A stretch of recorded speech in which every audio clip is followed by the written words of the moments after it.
Welcome back to the Homemade Podcast of Sports with your host, Jay Pops. Guys, we are back. It is time for Beat the Heck Out of Mississippi State Week. It's time, baby. It's time. And guess where we're going for this one? We are on the live train to Starkville, Mississippi. We're coming. What does that mean, Jay?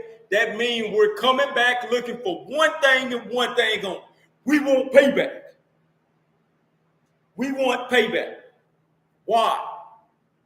We went down there 2 years ago with the #1 recruiting class, by the way, which were all freshmen. Guys, we all remember this. The last time we were down there, what was that score, people? A lot of you guys remember. Blowout. All right? The game was an absolute blowout. They got us, and they got us good. They left us home. Well, they left us leaving the stadium crying. We remember that. Guess who was a part of that #1 class, though? Guess who was a part of that? Conner Weigman. Guess who's starting in this game? Quarterback. Conner Weigman. Who else was a part of that? Noah Thomas. Le'Veon Moss. Need I name more? So no, we remember. That's why this week, this time around, when we go down there, no, man, it's serious. It's serious. No, this is not just a game. I understand Mississippi State is bad. That I do get. Understand Texas A&M is pretty good now, in which people do get. Should have believed that a long time ago. But now we have to go and prove ourselves once again. The little old Aggies have to go down there in Starkville and prove it once again. What type of game will we get this time around? Score prediction for me. For me, people, score prediction. Right? And if I'm not mistaken, I think I'd already said one on the last podcast. Score prediction for this one, though, you go ahead and bet your ass. Starkville is going to be pretty hard, but I believe the Aggies will settle in. 41-10 ball game. 41-10 Texas A&M. Right? I believe they come out of that game in a dominant fashion. Dominant on the road victory. The last time we beat Mississippi State by multiple scores, and when I say multiple, I'm not talking about the 28-14 win in 2020. No, I'm talking about multiple. Was with Johnny Football. It hadn't happened since then. It has not happened since then. All right? Kenny Hill went down there and got blasted when we were ranked what? I think number 6 in the country that year. Kenny Hill went down there and got beat. Came down there with a backup, I might add, when Trevor Knight went down as the number 4 ranked team in the country. Got beat. Went down there year before last as like the number 15 team in the country. Got beat. And got blown out at that. So no, man, we've had our fair share of losses to Mississippi State. We have. We've had our fair share with different coaches. Will this coach do the same? I don't think so. Not at all. Why? Because Mike Elko and his staff isn't built like that. Mike Elko and this roster isn't built like that. So I think they will win. And I think they'll win comfortably. Am I overlooking Mississippi State? No, people. That's just my confidence. That's my confidence that I have in this Texas A&M team. All right? Shout out to everybody that's tuned in to the podcast, by the way. Right? But no, I'm locked in. That team is locked in. That intro is locked in. No, man, we're here. We're here. And now I'm starting to hear a little chatter about Texas A&M may be this, Texas A&M may be that. Texas A&M is 3-0 in the SEC right now.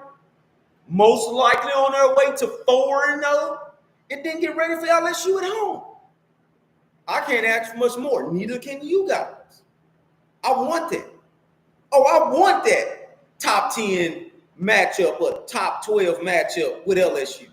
Yeah, I hope they do beat Arkansas. I'm pretty sure LSU is feeling the same about. I want that one-loss team going at it with one another for that Southeastern Conference championship type of feel. We don't know how it feels. Aggies don't know how it feels yet. I believe we'll find out this year. In order to get there, we got to go through Mississippi State. We got to go through LSU. We got to go through South Carolina. We got to go through Auburn. And we got to go through Texas. We still got many more games to play. Right? But we're here. Make no doubt about it. So let's talk about something just a little bit. Guys, let's talk about A&M Mississippi State. Damn it, let's start off with Mississippi State. Does Mississippi State look okay? At times. I've seen them play Georgia, right? You guys have seen them play Georgia. What has impressed you the most about Mississippi State? That one game. I'm going to point out one specific game, not the Georgia game, but the Texas game. They made Texas earn it. That was Arch's first start. I understand that. But they made Texas earn that victory, right? I'm here to tell you, I don't think Texas A&M is going to start that way. I honestly don't. If Texas A&M goes up by 10 points in the first quarter, then you can go ahead and quote me when I say that this is going to be a blowout game. I'll stand firm on that. If Texas A&M is up 10-7 in the first quarter, this may just very well be a close-ass game. But they'll still win. If Texas A&M is down, if they are down 3-0 in the first quarter, they have a shot. If they're down 7-0 in the first quarter, they still have a shot. If Texas A&M is down 10-0 in the first quarter, then guess what? Mississippi State may just walk out of there with a victory. They may just do that. I will give that to them. Oh boy! But if it's 10 or 14 point slate in the first quarter, if it's 21-0 Texas A&M in the first quarter, go ahead and start packing up your shit now. I'm going to go ahead and say that. A lot of you guys want to say that, but you don't want to jinx the game. I've been hearing that a lot, right? But Mississippi State impressed me with how the way they played Texas, how the way they handled that environment, being that was probably their first or second time out there to play the Texas Longhorns in Austin, right? A legit okay game. They got blown out. They did. But a legit okay dogfight SEC type of game. And what did I just tell you? They made the Longhorns earn it, right? So the defense isn't good. They aren't. They're ranked like 124 in the nation. We're talking about Mississippi State here. Mississippi State defense is god-awful. They may look like spurts of the moment against Georgia because they just played them on last week, and they hung like 30 on Georgia. They did. They absolutely did. They hung 30 on Georgia. So I don't know what that exactly means for that offense. I don't know if that means the guys are now settling in, or Georgia may be leaning a bit, or may just be taking their foot off the pedal, or may have just taken their foot off the pedal. And, just happen to let Georgia come back. Mississippi State come back into that ball game, right? And Georgia only won a game by 10, which is quite frankly crazy to me. But I'm here to tell you, we ain't Georgia. We're not Georgia. Do we have as much talent as Georgia? No, but only by a small scale, right? Only by a small scale. Georgia has more 5-stars. That's it. As of right now, Texas A&M has the 10th best talented team in the nation. Mississippi State has the number 34 most talented team in the nation. I go through this crap every year, and I tell you where these teams' talents are. And I specifically told you where Mississippi State talent was as opposed to Texas A&M 2 years ago when A&M went down there and lost. I told you about the talent the year before that, and then A&M still lost, right? So does the talent really matter? It actually does. It does, people. It actually does. Does the talent matter when it's all clicking, like how it done in that Missouri game? Yeah, it absolutely does. Why? Because that could be a complete bloodbath. So if Missouri got done like that, what makes you think that Mississippi State and all other teams can't get done like that? Is Mississippi State better than Missouri? I didn't think so. Okay then. But however, our fair share with Starkville has not been good. It hasn't. But once again, this is Connor's first time going up against Mississippi State, and we all wish he would have played last year, but some of you guys out there wish he didn't, because Jimbo would still be here, right? But this is now Connor's first shot. Connor's now getting it. He got a shot at Missouri, first time. Now he's about to get his shot at Mississippi State in Starkville, first time. He has not, look, the only road game that Connor has done in the SEC thus far, the only two is Auburn and South Carolina, where he had to come in there because Haynes King got hurt. That's it. This is Connor's third true road game in the conference. I'm going to say that once again. This is only Connor Wickman's third true road game in the conference. He is 0-2 against the two games that he played inside of the conference.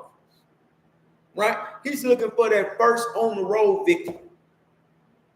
A lot of you guys need to understand that, and I know a lot of you guys didn't even much know that. I know you did.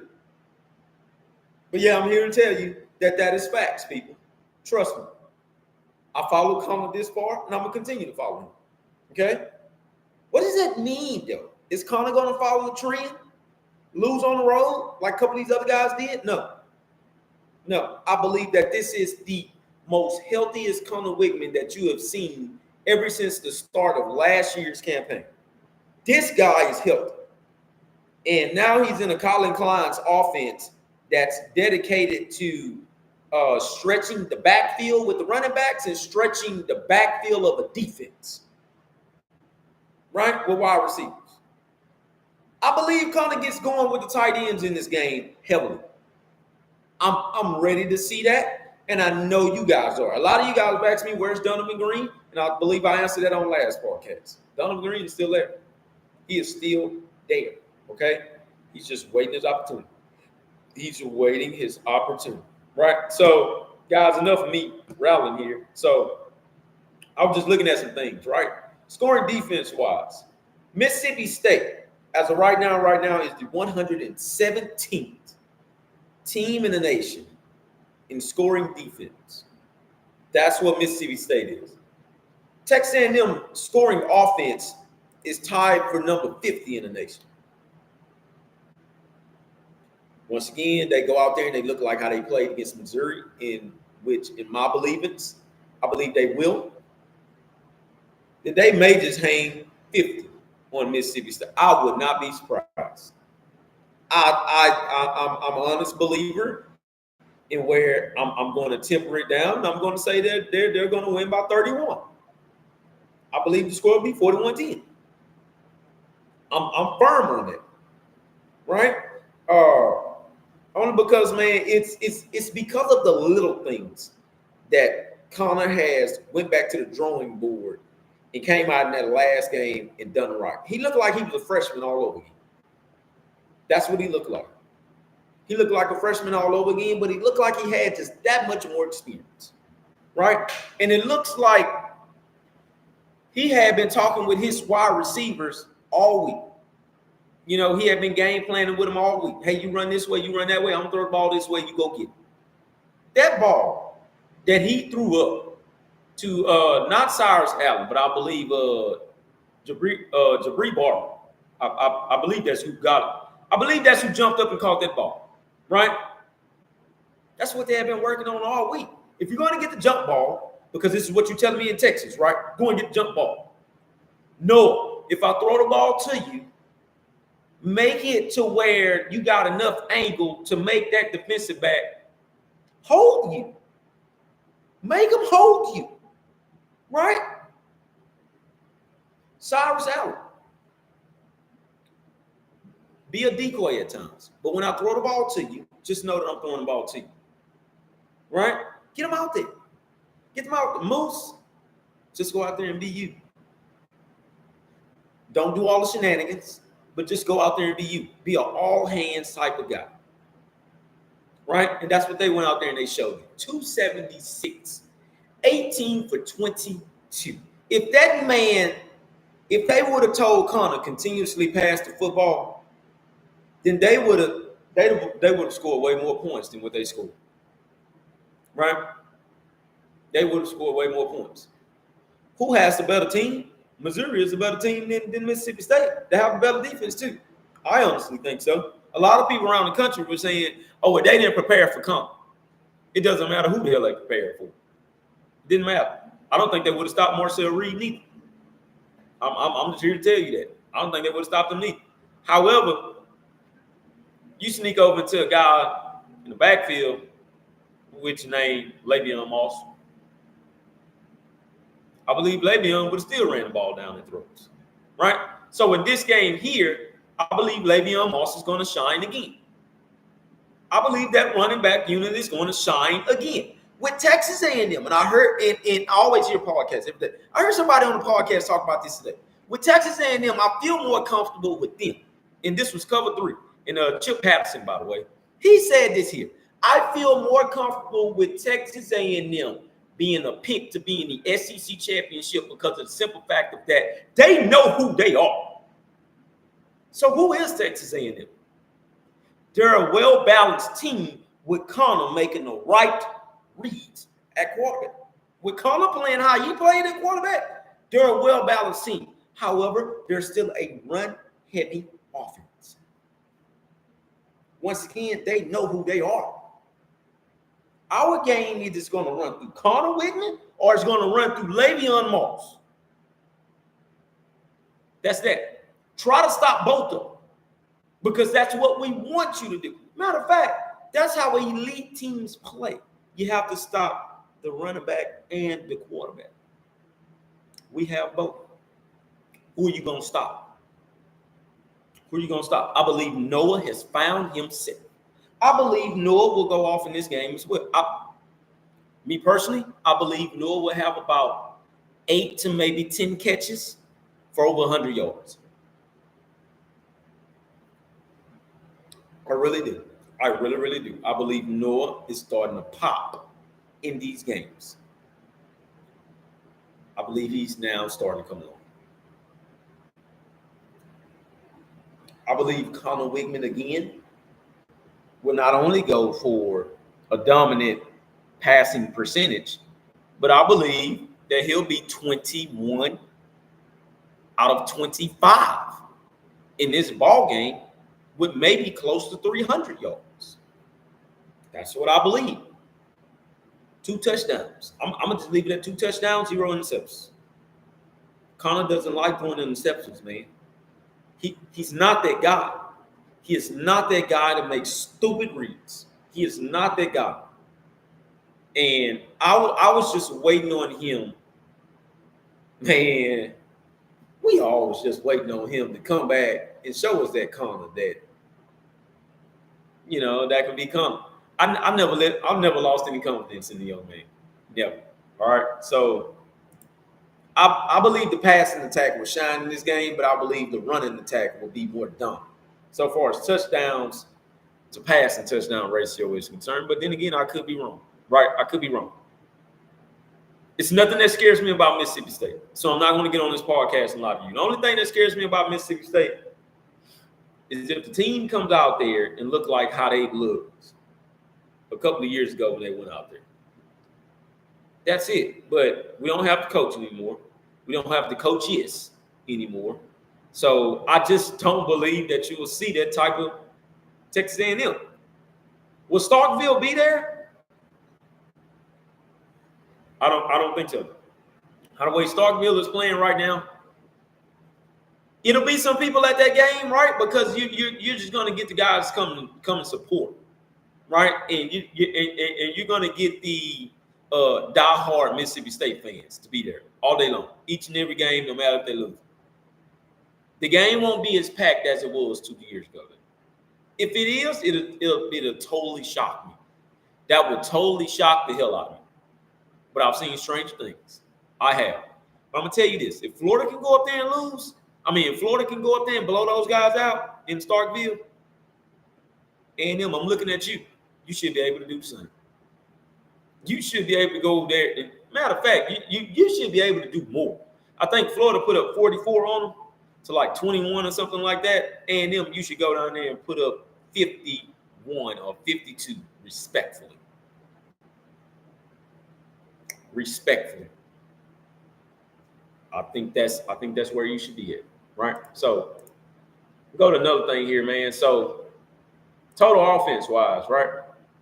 In total offense, just to let everybody know, Texas A&M right now is is tied for they're number 51 in the nation, total offense wise. Mississippi State, total offense wise, right? And this is with Jeff Levy. They're tied for number 71. No, I'm sorry. So this is scoring offense. I don't know why it took me that. I have no clue why it took me that. So total offense wise, no, I'm gonna trip. Total offense wise, man, Texas A&M is number 55. Look, I've been doing this 2 weeks now. Texas A&M is number 55 in total offense. Mississippi State is number 78 in total offense, right? Yards though, and the reason why Texas A&M is number 55, A&M is going out there and averaging about 413.3 yards a game. Mississippi State is going out there averaging 381 yards a game. Right? Yes. The thing about, and let me go to this total defense real quick as well. So total defense wise, and I remember everybody freaking out early in the season, talking about Mike Elko with this defense. They ain't living up to potential, blah, blah, blah, blah, blah. Howdy to you from Tokyo.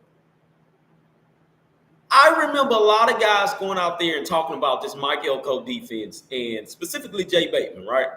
Hey, man, the defense the defense haven't been good. They're not living up to potential. Man, the defensive line should be doing way more than what they're doing right now, and stuff like that. A lot of you guys remember this, right? As of right now, Texas A&M has the 32nd best defense in the entire college football. Let that sink in. Let that sink in. What is A&M doing right now? They're slowly, but no, they're not slowly anymore. A&M has found that defensive performance that was right there on their chest. Now what they're doing is they're eyeing it, right? This the defense. They're eyeing it. They're doing like this here, like the ball catching. They're cuffing it. They're holding it to their heart, and they're playing their style of football. It's time. They're playing their style of football. They know where they're at. They know what defense they have. They know what personnel packages they got. They know that they may not have some of the fastest corners, but if you're going to ask them to cover, well, guess what? I'm going to cover. And that's what you're seeing Texas A&M do on that outside. I'm not going to say perimeter because I'll be talking about defensive line, but that's what you see them doing on that outside when it's covering the football.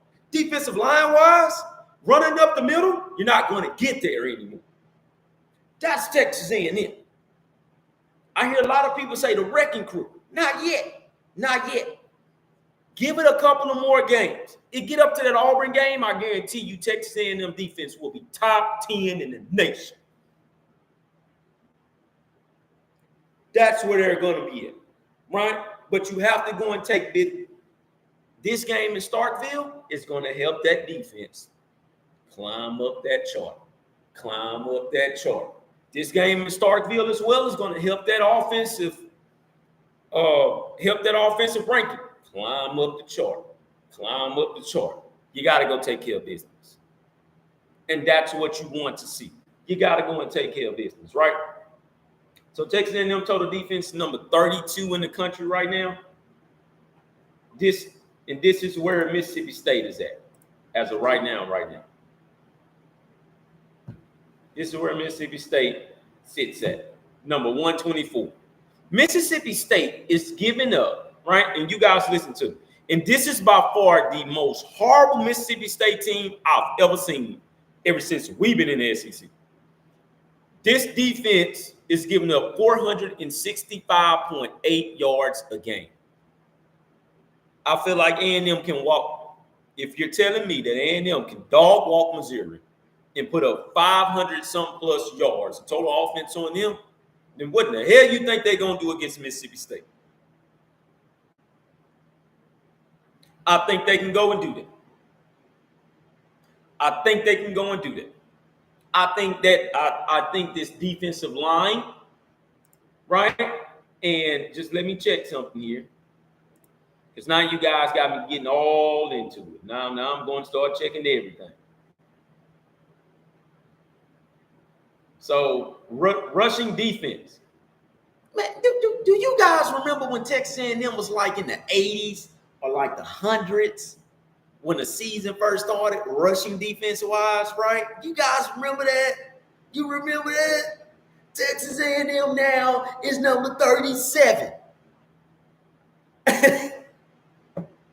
Yeah, so we're feeling it. We're feeling it. I like it. They're number 37 now. We were in a you guys know how that Mike Jones song go. For the ones that's from the state of Texas, and for the ones that's not, that just listen to some good music back then. You guys remember that song? You know, how the way it went. The Mike Jones song, you know. Back then they didn't want me. Now I'm hot, they all on me. That's Texas A&M right now. Back then they didn't want me. Now I'm hot. They all on me. Right? That's Texas A&M run defense right now. Right? Nick Scott. They didn't want me back then. Now they want me now. You know, Shamar Stewart. Shamar Stewart has found himself. Expect him to have a field day with these sacks. Also, what makes me think that A&M can blow this game wide open? The sacks that Mississippi State is giving up 19 sacks in only 6 games so far. That's a lot. That is a lot. They've given up 19. And now they have a freshman quarterback back there. It's time to go to work. It's time to go to work. Don't hold nothing back. Go out there, do you. A guy that everybody will not mention for whatever reason, though, is Eli Ricks. Eli, shout out to you. Damn it, I'm going to mention you, Eli. Why? Because I wanted you out of high school. And now we got you. So, no, not Eli Ricks, Dez Ricks. So shout out to Dez Ricks for just sticking with the program, putting in the work, and now he's getting his chance to shine due to Chappelle being out for the season. A lot of people thought when Chappelle went down, this passing defense wasn't going to be jack nothing. Here to tell you, they're here. Run defense, they're here. These guys slowly grinded, listened, and were willing to put in more than what they were supposed to. Now look at it, right? So the run defense is giving up about 114.5 yards a game, right? As of right now, these last several games that Texas A&M has played, they've held all of their opponents under 100 yards. The most that they've given up so far is probably about 68 in the last couple of games. That's it. The last game that they played against Missouri, I think they gave up about 50 yards. And that was a wrap.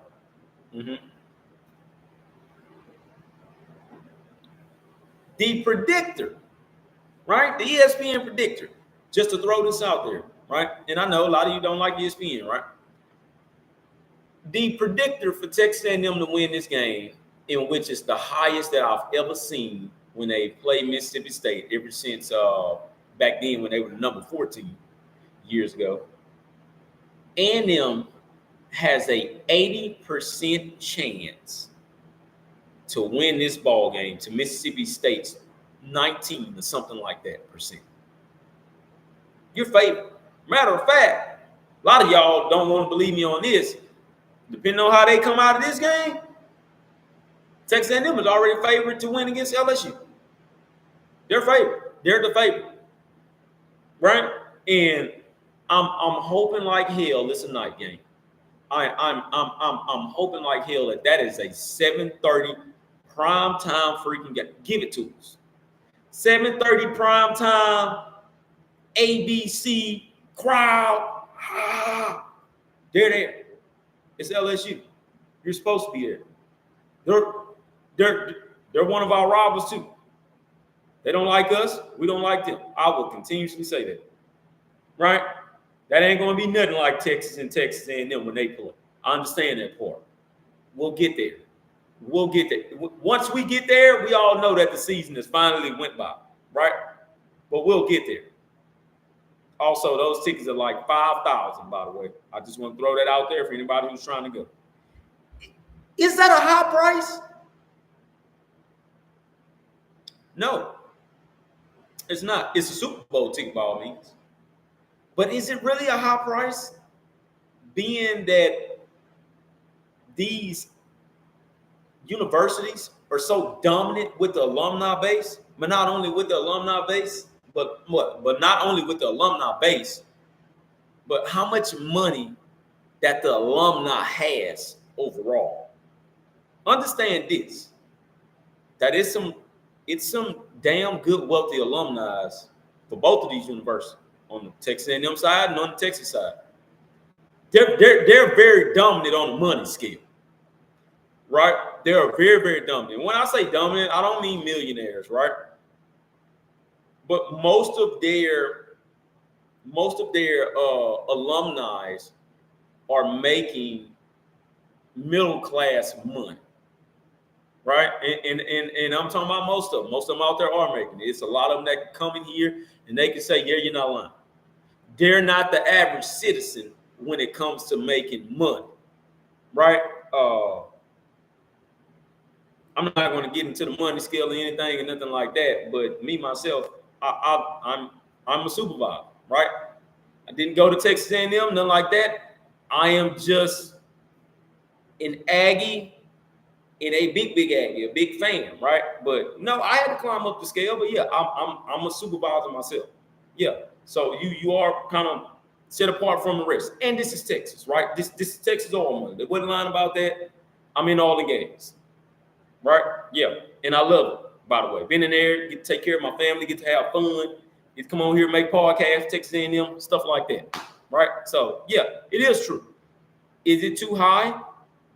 Like I say, it's not, but it can be. Do I have a ticket? Hell no, I don't. I don't have a ticket. I'll probably get one next year though, but I don't have a damn ticket. That's a lot of money, right? But like I say, man, we'll get there. We will get there, right? We'll talk about that when that time comes. A lot of people want to hurry up and rush that game to get here, not knowing that hell, we gotta go to Starkville this weekend, right? So, like I say, let's beat them first. And then we can talk about some things. So also rushing defense-wise, right? And I haven't looked at this, but let me go.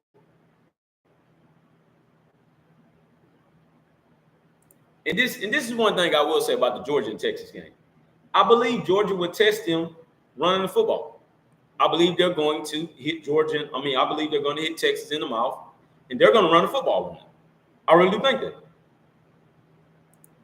Right? So let's see what we got here. Right? And we're talking about Mississippi State. So this is Colin Klein just being a very well-rounded, smart coach. Mississippi State is ranked 120th on rushing defense. I believe that's where they're going to tear them up at. They're going to absolutely annihilate them in running the football. And I believe Mississippi State is going to know that it's coming. But with how the way Texas A&M plays, they don't care. They don't care if we're going to run football. They don't care, right? A&M is going to run the football regardless. Why? Because show me that you can stop me. Because if you don't show me that you can stop me, I'm going to run all over your ass. And that's what they've done in previous games. That is what they have done. So as of right now, Texas A&M is the number 9. Texas A&M has the 9th rushing offense in all of college football. I don't see Mississippi State stopping that running game. I do not. I don't at all. And like I say, we're gonna pull up one more here. We're gonna pull up some passing yards allowed, so we can just look at some things, right? And shout out to Lance Jackson, man. That guy there is a good dude. Speaking of Aggie alums, Lance E. Jackson is an Aggie alum as well. Trust me, he can tell you. He can tell you what's all what, man. But yes, he's an Aggie alum as well. He's also a former football player, and he has played in that Texas A&M and Texas rivalry, right? So he said that we hope Georgia can run the ball, but they really haven't this year. They have not. Georgia has not run the ball. I think they test Texas in this game. I really do. And I do think that Texas gives up some points in this game. I think they do. Who do I have winning the football game? I have Georgia. I have Georgia. I don't care about how the way they played against Alabama. I don't care about how the way they played against Mississippi State. When Georgia has the lights on, Georgia's going to show it. And I feel like they can be. Look, Texas is good, but we're not going to crown them like they have already won the damn SEC. Man, they've never been here before. They've never been in the SEC. I think a lot of you guys got to stop crowning. Will Texas get to the SEC championship game? I'm going to be dead ass honest with you. If they beat Georgia, they will be there. I'm going to say this for everybody around the country that may feel like it's different. If they beat Georgia, they're going to beat them, right? Regardless if they come up to A&M and they lose as well, right? Because they can beat Georgia and go to A&M and lose. However, both could be undefeated conference play, in which that's going to piss off a lot of people in the SEC. If A&M and Texas are both undefeated in conference play when they meet up with each other, that's going to piss off a lot of people in the SEC. Why? Because they're all going to say, this isn't the shit that we signed up for. You didn't tell me that the two Texas teams were going to come and absolutely own the damn SEC this year. That's going to piss off a lot of folks in that front office, but it's going to help a lot of folks bring in a lot of damn money in this SEC year. You can quote me on that. Because if you got an A&M and Texas in the SEC championship game, do you not know how much money that can rake in for a second time in a row? That's insane. That is insane money. And that's insane Texas money at that.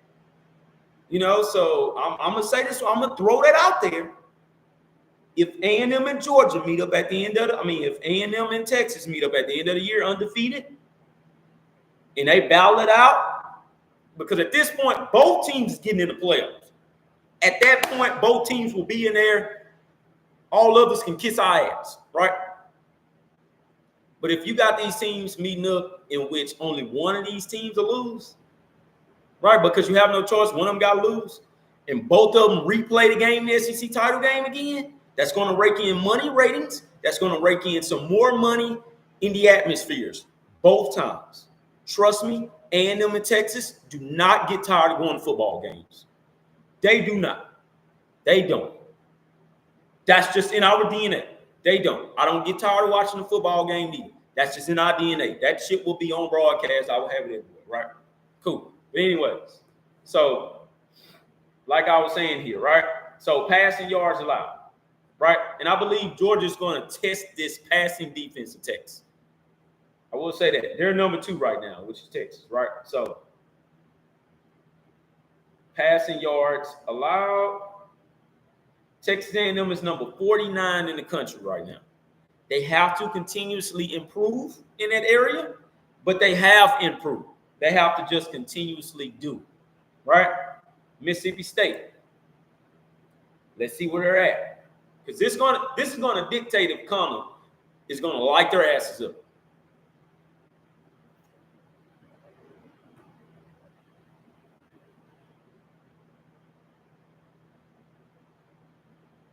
And LSU's passing defense, by the way, is number 100 in the country. It's number 100 in the country.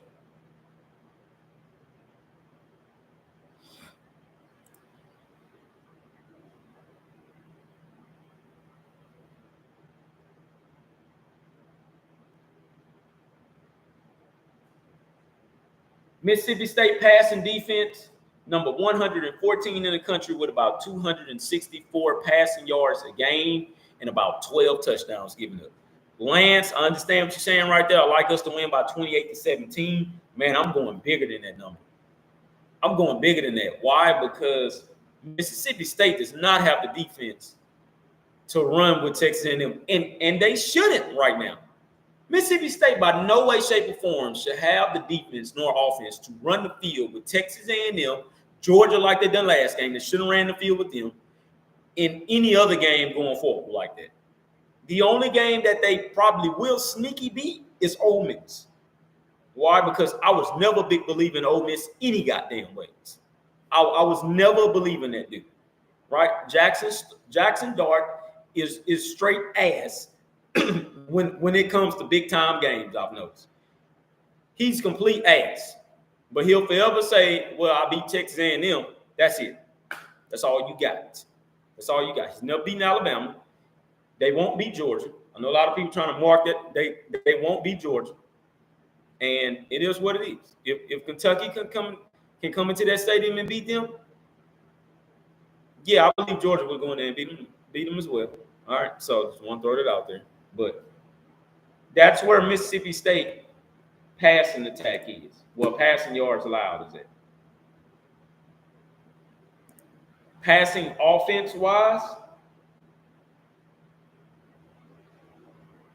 So this is passing offense wise. Texas A&M is number.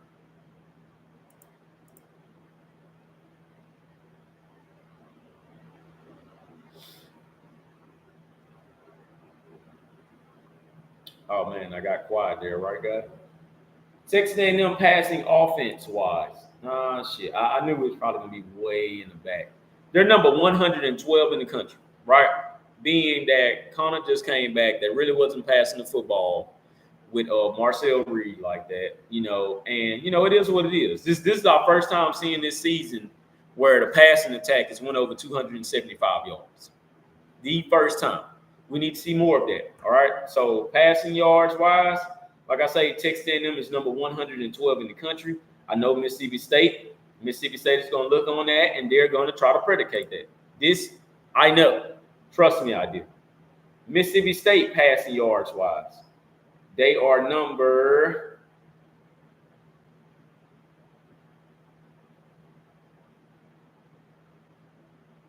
Where are you at, Mississippi State?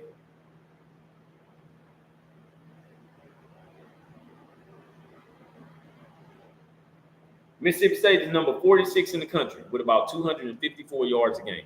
So who are they going to test the most? They're going to test Texas A&M's backfield, right? And that's fine.